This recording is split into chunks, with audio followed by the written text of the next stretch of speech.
Time now is 5:40. It's Shay Kaur Grewal here with you until 6 p.m. Now, the last time I had this wonderful guest in the studio, she joined me to talk about her album Devotion. It's actually been released in 13 languages. She was in the studio with much loved producer Martin Youth Glover. Of course, us Londoners know him very much as Youth. And we had such an amazing conversation just around the success of the album. It's available, by the way, for you to enjoy. But she is one busy artist, it must be said. She's a filmmaker, human rights activist, singer and songwriter. Many will know Manika Kaur for the array of music that she does within the Sikh Kirtan music. And a lot of this is personally funded for her own projects and donates 100% of that revenue to charity. Well, her brand new album she's currently working on is going to be out with the Oxford Choir. But the latest single, which is entitled Women in Punjab, has another London connection. Of course, she is now based and lives in London, and it's connected to Sade's song Pearls. Well, she's a friend of the show. It's great to have her back on Radio London. Manika, how are you? I'm good, thank you. I have to say, you're one busy lady. Every single time I have you on the show, you're working on something new and you have an array of projects. But this one feels very exciting, Women in Punjab. Tell us about it. So it is just a way of shining the light on women in Punjab and the struggles that happen there. Mm-hmm. Punjab has a massive sex ratio skew, because women and girls are not valued there. And I've been going to Punjab since I was a little girl. But personally, I've been married for 20 years. So over the last 20 years, I've been educating children in Punjab. And sadly, every year it's worse. And I've come to realize that you cannot empower people that the world refuses to see. Okay. And so this single and the visual that goes with it is a way of shining a light, telling the story through this beautiful artistic medium of animation and music. When I heard Sade's Pearls, I think I was around 12 years old when that song came out. And Beautiful song. It's a beautiful song, and it just touched me. And she was singing about women in Somalia. Yeah. And it was called Pearls because she was talking about grains of rice. When we're so hungry, when we're so impoverished, grains of rice are equivalent to the value of pearls. And so I changed the song to Women in Punjab, and I talk about gold because the fields of Punjab, the wheat looks like gold. And I wrote to Sade's team and to her and asked for permission to rework the words slightly and tell this story. And they gave permission very easily. They didn't charge. Talk about a humanitarian right My there. goodness. Yeah. I mean, everybody loves Sade. And I should. And rightfully so, they should. But the thing about Sade, it's very rare that we get to hear from her. She's a very private individual. Yeah. And so for you to come on Radio London and say, well, look, Shay, I not only wrote to her, she then came back and said, yes, use the song. How did you feel? That must have been just, I think, overwhelming, exciting. What was that like for you? I think it was, in a way, also just validating, like to be doing something the way that I have been doing for so long. Mm-hmm. It can be very heartbreaking, the journey. I mean, some of the statistics, I think one of the statistics, because I just wrote a report on Punjab, and I called it the 5 rivers that weep.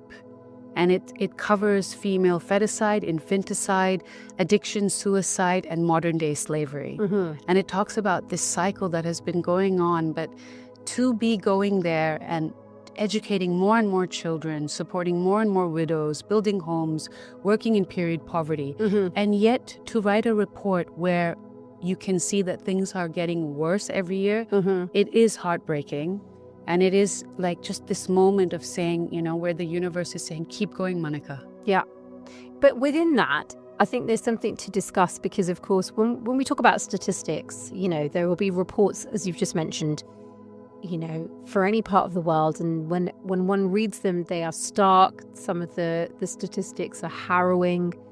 Why do you think it is important then as an artist to use your music as a medium to really spread that word? I mean, it's quite potent, of course, for this particular song, which we're going to play in a moment, Women in Punjab, that you have gone to Sade and really reworked the song Pearls because of the significance that that song specifically had, as you mentioned, within Somalia.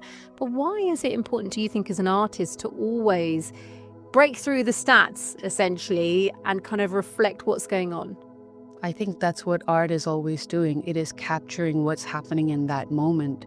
And I think in any way, in any art form that you do, whether it's painting or music, if you can use your talent for something that is purposeful, that is meaningful, then that talent becomes something beyond talent. It alchemizes into a gift. It becomes a gift when it has purpose behind it.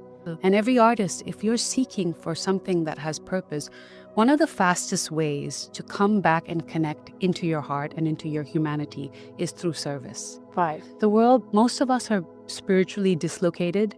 We're completely disconnected. We're living in an ego construct of the mind, which we call our identity, the version of me. But the fastest way to actually find alignment and come back into resonance within yourself is through serving others, is through actually empowering people who don't have power. Okay. And I think in this world of worship culture, that's what I call it, where everyone is building a shrine online to themselves that says, worship me, worship me, worship me. With their like personal profiles and their pictures and their TikTok reels and whatever it is. It's all about me.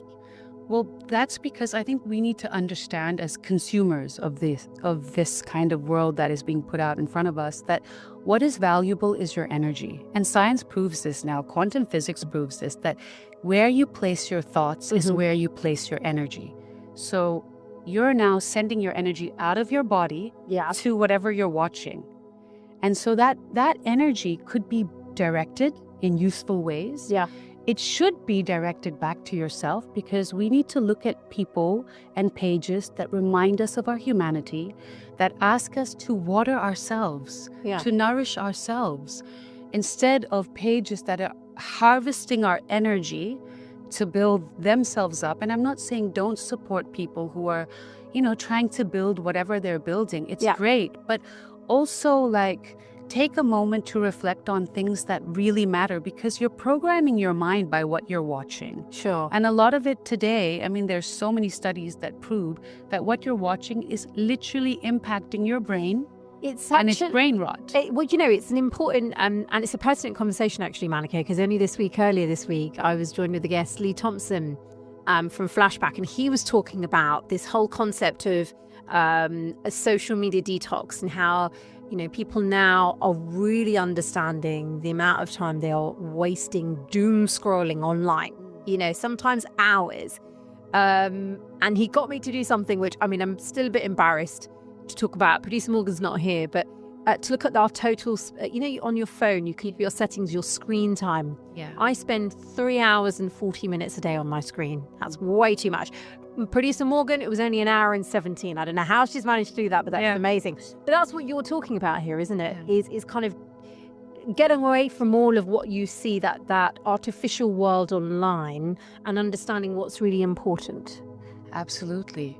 Connecting back into your humanity and coming out of this consumer mindset. And also I can understand, when I look at these pages, I can understand that the people who create these sort of pages, there's a deeper need underneath. I would call it an injury or a trauma to be seen.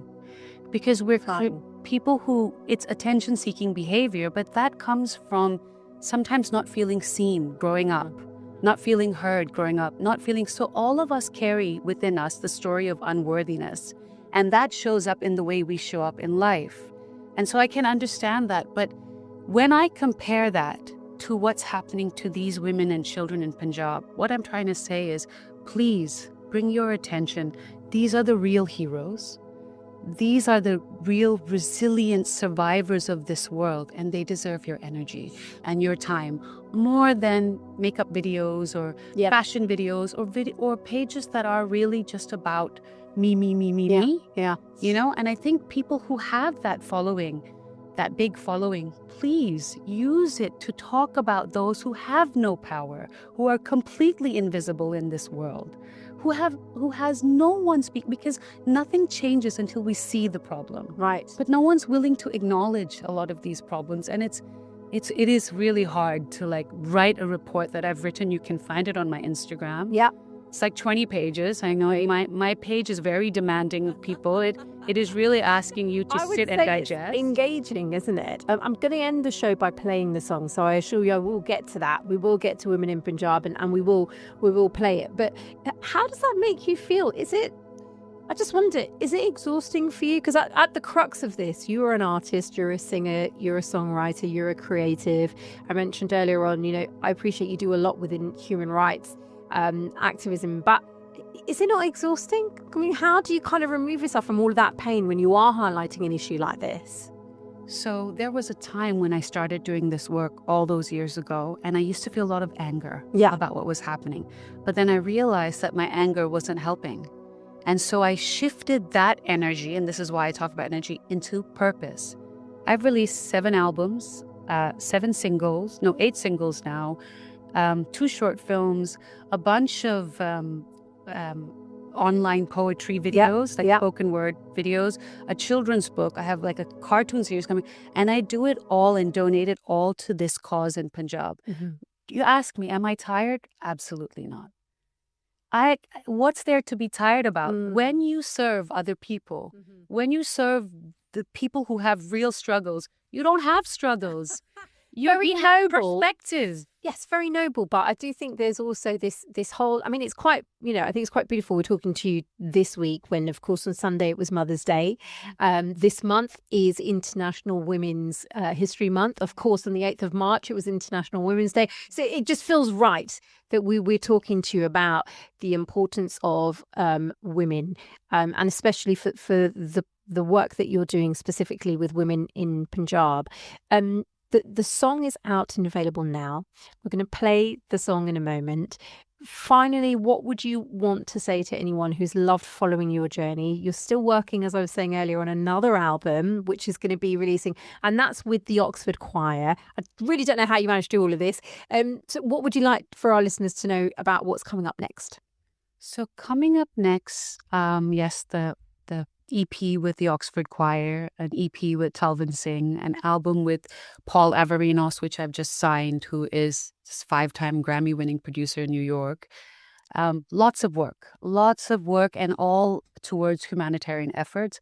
But what I would really like to ask people is please share her story. Don't let her be invisible. What is happening is absolutely atrocious. And this is one of the most important topics that we need to talk about, even if it's just culturally within the community. We need to stop pretending it's not happening. I know that there is, horrible things happening all over the world, but from a spiritual perspective, I think it's because we refuse to return to our hearts. And so when you live from your heart, you're living from your highest self. That version of you is full of love and compassion. When you live from the construct of yourself, the identity, the version that was built to survive the world, then you feel that the world is threatening. And that version of yourself is always depleted of energy. But the version that exists, the real you that exists in your heart, that version is unlimited, has boundless energy, boundless creativity, and then you don't feel tired. You can just keep creating because there's purpose behind it. People can follow the journey. It's Manika Kaur on social media. I'm going to spell that for our listeners, Manika, and then Kaur, which is Kaur. The name of the single is Women in Punjab. Manika, always a pleasure having you here in Radio London. I look forward to you coming back, and let's listen to the song. Thank you.